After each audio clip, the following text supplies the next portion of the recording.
అందరికీ నమస్కారం. ఉద్యోగులు, పెన్షనర్లు, ఉపాధ్యాయులకు సంబంధించిన ప్రతి అప్డేట్ మన ఛానల్లో అందిస్తాను. తప్పకుండా సబ్స్క్రైబ్ చేసుకొని వీడియోస్ అయితే లైక్ చేస్తూ ఉండండి. ఇక వివరాలకు వెళ్తే తెలంగాణ ఉద్యోగులకు సంబంధించి పెండింగ్ డిఏలు ఉన్నాయి. పీఆర్సీ రిపోర్ట్ కూడా ఆలస్యం అవుతుంది. ఇక ఏరియర్స్ కూడా చాలా రావాల్సి ఉంది. ఇక రిటైర్డ్ అయిన వాళ్ళకి కూడా రిటైర్మెంట్ బెనిఫిట్స్ కూడా సకాలంలో అందడం లేదు.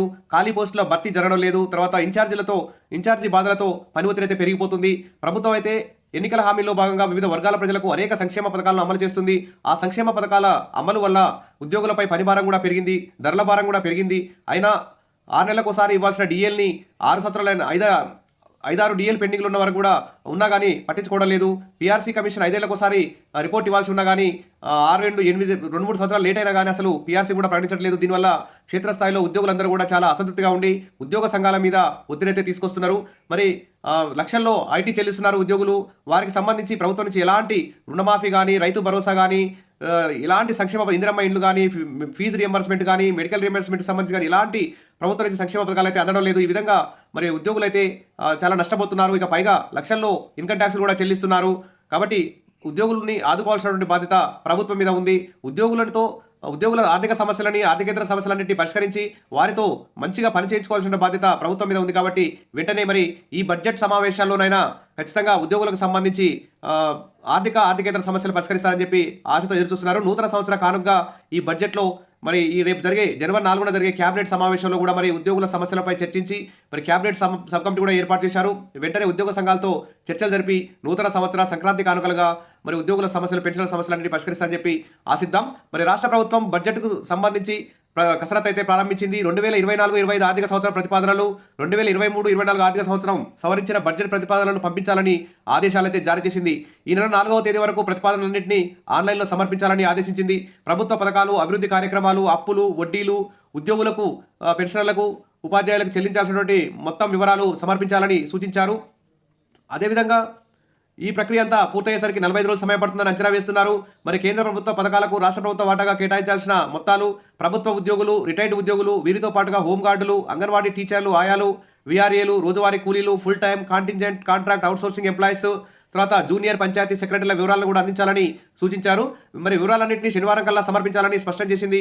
2023-24 ఆర్థిక సంవత్సరంలో 2.91 లక్షల కోట్లతో బడ్జెట్ అయితే ప్రతిపాదించారు.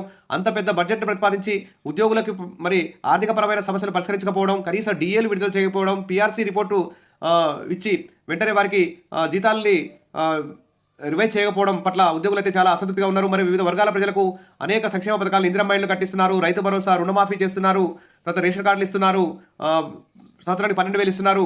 ఇవన్నీ సంక్షేమ పథకాలు మరి ఉద్యోగులకైతే వర్తించట్లేవు. పైగా ఉద్యోగులు ప్రతి సంవత్సరం లక్షల్లో ఇన్కమ్ ట్యాక్స్లు కడుతున్నారు. మరి ఇక మెడికల్ రియంబర్స్మెంట్ బిల్లు కూడా రావడం లేదు. కాబట్టి ఉద్యోగుల ఆర్థిక సమస్యలన్నింటినీ కూడా వెంటనే ఈ నూతన సంవత్సర సంక్రాంతి కానుకలుగా రేపు 4వ తారీఖు జరిగే తెలంగాణ క్యాబినెట్ మీటింగ్లో కీలక నిర్ణయాలు తీసుకోవాలని చెప్పి ఉద్యోగులందరూ కూడా ఎదురు చూస్తున్నారు. మరి సంక్రాంతి తర్వాత శాఖల వారీగా ఆర్థిక శాఖ మంత్రి, ఉప ముఖ్యమంత్రి మల్లు భట్టి విక్రమార్క ఆయా శాఖల మంత్రులు అధికారులతో సమావేశమవుతారు. అనంతరం ప్రభుత్వ ప్రాధాన్యత ఆధారంగా బడ్జెట్ను ఖరారు చేశారని చెప్తున్నారు. కాబట్టి బడ్జెట్పై ఎంతవరకు ఉండొచ్చనే దానిపై స్పష్టత వచ్చే అవకాశం ఉందని సమాచారం. ఇక ఫిబ్రవరి 3వ వారంలో అసెంబ్లీ సమావేశాలు ప్రారంభమవుతాయని అంచనా. రైతులకు, వివిధ వర్గాల ప్రజలకు సర్కార్ అయితే న్యూ ఇయర్ గిఫ్ట్ ఇస్తుంది. మరి రేపు జనవరి 4వ తేదీన జరిగే క్యాబినెట్ సమావేశంలో, తెలంగాణ క్యాబినెట్ సమావేశంలో మరి జీతాలు, కిస్తీల కోసం కూడా మరి 10,000 కోట్లు ఖర్చు పెడుతున్నాం, పెన్షన్లు అందిస్తున్నామని చెప్తున్నారు. మరి ఈ నెల సైతం 5,500 కోట్లు ఖర్చు చేయనట్లు టాక్ అయితే వస్తుంది. అందులో 5-6 వేల మంది రిటైర్డ్ ఎంప్లాయీస్కు రిటైర్మెంట్ బెనిఫిట్స్ అందించనున్నట్లు తెలుస్తుంది. ఇక బీఆర్ఎస్ ప్రభుత్వంలో చేసిన అప్పుల కిస్తీల చెల్లింపులకు సైతం నెలకు 4,500 కోట్లు అవసరం అవుతాయని అధికారులు అంచనా వేశారని నిమిత్తం సమాచారం వస్తుంది. మరి ఆ నిధులన్నీ సమకూర్చుకొని ఉద్యోగులకు కూడా మరి ఇతర వర్గాల ప్రజలకు ఏ విధంగా సంక్షేమ పథకాలు అమలు చేస్తున్నారో అదేవిధంగా ఉద్యోగులకు సంబంధించి కూడా మరి కీలక నిర్ణయాలు తీసుకుంటారని చెప్పి ఆశిస్తున్నారు. ఇక ఉద్యోగులకు సంబంధించి మరి కాంగ్రెస్ పార్టీ ఎన్నికలకు ముందు ఎన్నో హామీలు ఇచ్చింది. మరి దానికి సంబంధించి రేవంత్ రెడ్డి ఎన్నికల మేనిఫెస్టోలో చెప్పిన హామీలన్నింటి ఇక్కడ ఒకసారి గుర్తు చేసుకుందాం. తెలంగాణలో 4 డిఏలు పెండింగ్లో ఉన్నాయి. వీటి కోసం ఉద్యోగులు నెలల తరబడి వేచి చూస్తున్నారు. మరి కేంద్ర ప్రభుత్వం కూడా, ఇతర రాష్ట్ర ప్రభుత్వాలు కూడా ఉద్యోగులందరికీ డిఏలు కూడా ఎప్పుడో ఇచ్చేశాయి. మరి మన తెలంగాణ ప్రభుత్వం ఇవ్వకపోవడం, మరి రేవంత్ రెడ్డి గారికి 9 అంశాలు అయితే గుర్తు చేస్తున్నారు ఉద్యోగులు. మరి కాంగ్రెస్ అభయస్థం మేనిఫెస్టోలో ప్రభుత్వ ఉద్యోగులందరికీ మరి పెండింగ్లో ఉన్న డిఏలు మొత్తం వెంటనే ఇస్తామని చెప్పారు. బకాయిలు కూడా ఉద్యోగస్తులకు నేరుగా చెల్లిస్తామని హామీ ఇచ్చారు. కాబట్టి ఇది కూడా సంక్రాంతి కానుక ఇవ్వాలని చెప్పేసి ఉద్యోగులు అయితే డిమాండ్ చేస్తున్నారు. తర్వాత పార్లమెంట్ ఎన్నికల సందర్భంలో ఉద్యోగ ఉపాధ్యాయ సంఘాలతో సమావేశమై క్యాబినెట్లో చర్చించి డిఏలు వెంటనే ఇస్తామని చెప్పి మరోసారి కూడా హామీ ఇచ్చి మాట తప్పారు. కాబట్టి ఈసారి క్యాబినెట్ సమావేశంలో ఉద్యోగులకు తీపి కబురు అందించాలని చెప్పి కోరుతున్నారు. ఇక అధికారంలోకి వచ్చి 1 ఇయర్ దాటిన 4 డిఏలు ఉద్యోగ పెన్షన్లకు ప్రభుత్వం అయితే బకాయి పడింది. మరి డిఏలు విడుదల చేయకపోవడం వల్ల ఒక ఉద్యోగి నెలకి దాదాపు 5,000 నుంచి 20,000 నష్టపోతున్నారు. కాబట్టి మరి ఆ నష్టాన్ని పూడ్చాలి, నూతన సంవత్సర కానుక ఇవ్వాలని చెప్పి ఉద్యోగులు డిమాండ్ చేస్తున్నారు. ఇక కాంగ్రెస్ ప్రభుత్వం ఏర్పాటైన వెంటనే కొత్త పీఆర్సీని ప్రకటించి 6 నెలల్లోపు సిఫార్సులు అమలు చేస్తామని మేనిఫెస్టోలో చెప్పారు. అధికారంలోకి వచ్చి 10 నెలల సంవత్సరమైనా కానీ ఇంకా పీఆర్సీ ఇవ్వకపోవడం పట్ల ఉద్యోగులందరూ కూడా అసంతృప్తిగా ఉన్నారు. కాబట్టి వెంటనే నూతన సంవత్సరం సందర్భంగా మరి జనవరి 4 క్యాబినెట్ మీటింగ్లో ఈ పీఆర్సీకి సంబంధించి కూడా కీలక అప్డేట్ ఇవ్వాలని చెప్పేసి కోరుకుంటున్నారు. ఇక కాంగ్రెస్ మేనిఫెస్టోలో ప్రకటించినట్లుగా సప్లిమెంటరీ బిల్లులను 15 రోజుల్లో చెల్లిస్తామని చెప్పినా ఇంతవరకు సంవత్సరాలైనా కానీ ఇంకా పెండింగ్ బిల్ అయితే పడట్లేదు. సిపిఎస్ రద్దు చేయట్లేదు. తర్వాత ఈ ఏడాది మార్చి 31 తర్వాత రిటైర్డ్ అయిన 5,000 మంది ఉద్యోగ ఉపాధ్యాయులకు రిటైర్మెంట్ బెనిఫిట్స్ నెలల తరబడి పెండింగ్లో ఉంటున్నాయి. వారికి రావాల్సిన GPF, ELs, encashment, gratuity, insurance, commuted బకాయిలు ఇవన్నీ సచివాలయం చుట్టూ తిరుగుతూ రిటైర్డ్ ఉద్యోగులు అయితే కష్టపడుతున్నారు.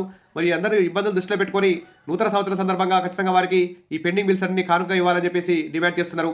ఇక ఉద్యోగ ఉపాధ్యాయ పెన్షన్ల కోసం బీఆర్ఎస్ ప్రభుత్వం తెచ్చిన నూతన హెచ్ఎస్ విధానాన్ని కూడా వెంటనే అమలు చేయాలని కూడా ఉద్యోగులందరూ కోరుతున్నారు.